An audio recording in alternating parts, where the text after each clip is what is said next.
filha de João se isolou na pandemia. Tinha internet e estudou. Olá, meu nome é Melquisedeque, faço parte da Comissão de Articulação do Protagonismo Municipal de Santa Rita. Neste vídeo, os adolescentes vão expor suas perguntas sobre os atos infracionais e duas representantes da equipe técnica do CREAS irão responder. Meu nome é Felipe Eduardo, faço parte do Protagonismo Municipal e hoje estou representando o Cefec. A minha pergunta é: o que é um ato infracional e o que é considerado um ato infracional? Olá, meu nome é Maria Helena e eu sou assistente social do CREAS Santa Rita. Irei falar hoje no vídeo a respeito do que é o ato infracional. Segundo o Estatuto da Criança e Adolescente, trata-se de ato infracional toda conduta descrita como crime ou contravenção penal cometido por criança ou adolescente. A criança que comete ato infracional, ela cumpre medida protetiva. Nesse caso, o órgão responsável pelo atendimento é o Conselho Tutelar. Já os adolescentes, eles cumprem medida socioeducativa. No Estatuto da Criança e do Adolescente estão previstas medidas socioeducativas àqueles que cometem atos infracionais. Mas o que a adolescente Giovana quer saber? Meu nome é Giovana, eu faço parte do Protagonismo Municipal, representando a instituição Projeto Legal. E a minha pergunta é: quais são as medidas socioeducativas previstas no Estatuto e qual é o seu objetivo? Olá, meu nome é Tatiane, eu sou advogada do CREAS de Santa Rita e vou falar para vocês sobre os tipos de medidas socioeducativas. O ECA, ele dispõe em seu artigo 112 que, verificada a prática do ato infracional, a autoridade competente poderá aplicar ao adolescente as seguintes medidas. Temos a advertência, a obrigação de reparar o dano, a prestação de serviço à comunidade, a liberdade assistida, a inserção em regime de semi-liberdade, a internação em estabelecimento educacional e algumas medidas protetivas previstas no artigo 101, tais como o encaminhamento do adolescente aos pais ou responsável, mediante termo de responsabilidade, a matrícula e frequência escolar obrigatória, a requisição de tratamento médico, psiquiátrico, tratamento para drogadição, etc. A medida aplicada, é importante frisar que ela levará em conta a capacidade do adolescente em cumpri-la, as circunstâncias e a gravidade da infração. Tenho uma dúvida.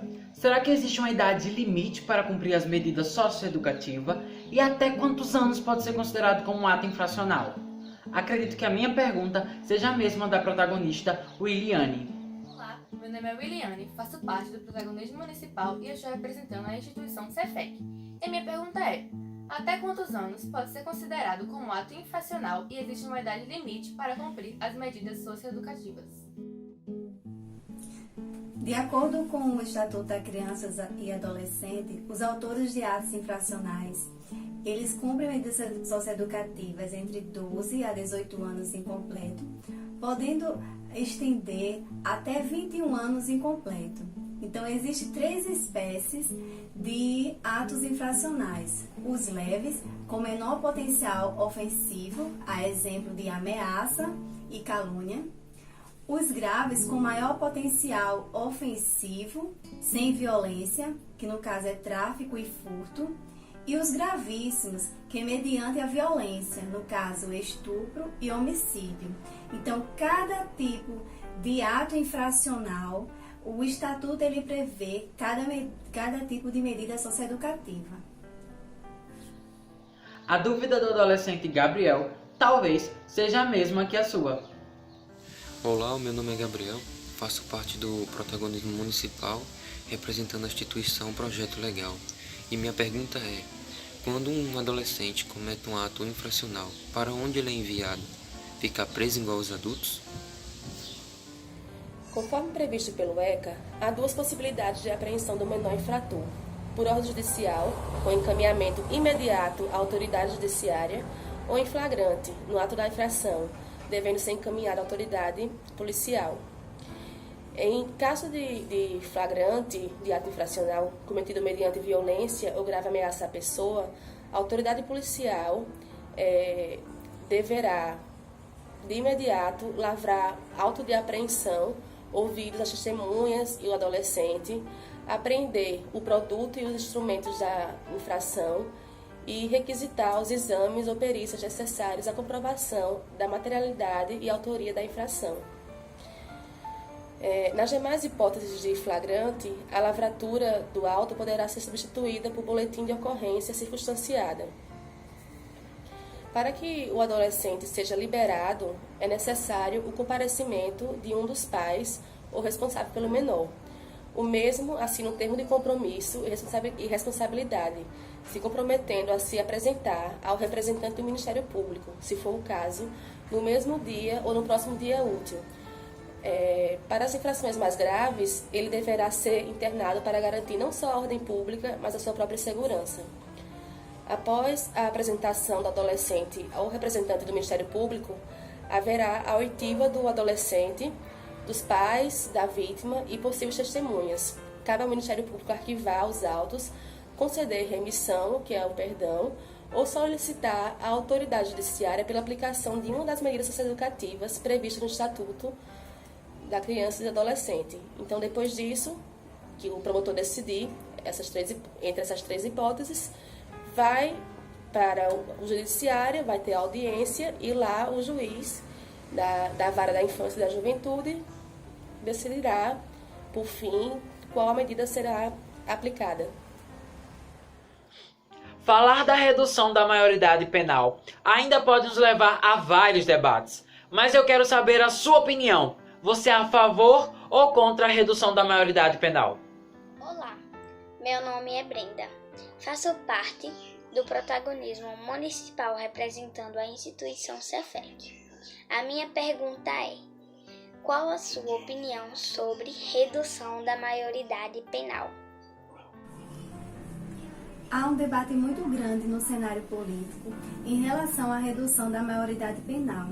Não é reduzindo a maioridade penal que irá reduzir a violência. Sabemos que pessoas negras, pobres, moradores de periferia seriam bastante afetados devido não ter acesso à educação e à cultura. Não é criando unidade carcerária que irá diminuir o índice de adolescentes autores de atos infracionais, e sim escola.